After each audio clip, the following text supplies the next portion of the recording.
Guys, kabalo ba mo unsa ni ahong gikaptan ug unsa ni pangalan ning tanuma? Nino ni siya guys. Ang bunga kabalo mo unsa ni siya gihimo ni aring panahon kini ni ang bunga. Gihimo ni siya og juice ang iyahang bunga. Unya mabisang gamot di ay ni siya. Takok ay katabang sa ato parte sa atong lawas kay gamot ni sa kanser kini ni ang nino iyahang bunga og iyahang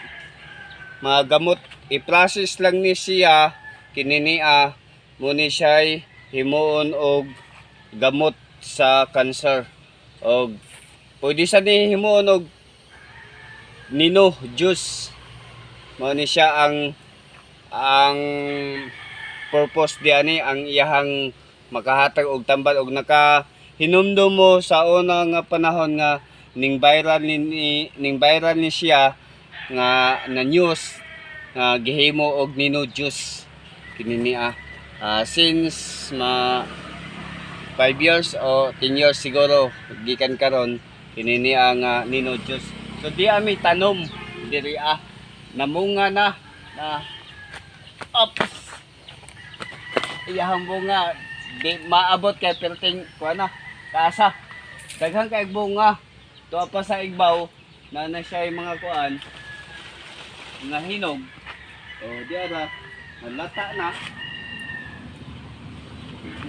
so naada ni siya yung mga liso-liso mao ni ang iyahang liso pero isog kayo og baho ang iyahang kuan pero ang iyahang liso mo siguro ni makahatag og tambal gamot na mo ni iyahang liso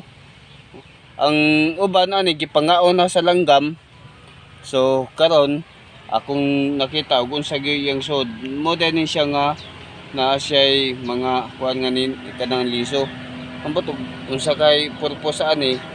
na ingon pa nila makahilok kuno ni pero ug makahilok pa ni madaot sa tunta ang mga langgam kay ilang gipangaon pero di ko kumutuo nga makahilo kay gihimo na gani og juice.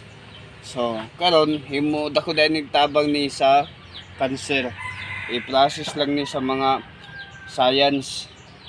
mao ni ilahang unsaon ni nila pag-process kun ba kayo ag iyahang mga liso mura og sunflower ang liso tingnan nyo parehog sunflower nga buwak ang iyahang liso. So guys ay mao lang nino akong ipahibaw sa inyo akong content nga simple lang pero makahatag og pagtulunan sa mga tao. So thank you so much sa mga supporter nako og solid followers and viewers og hilabi na sa mga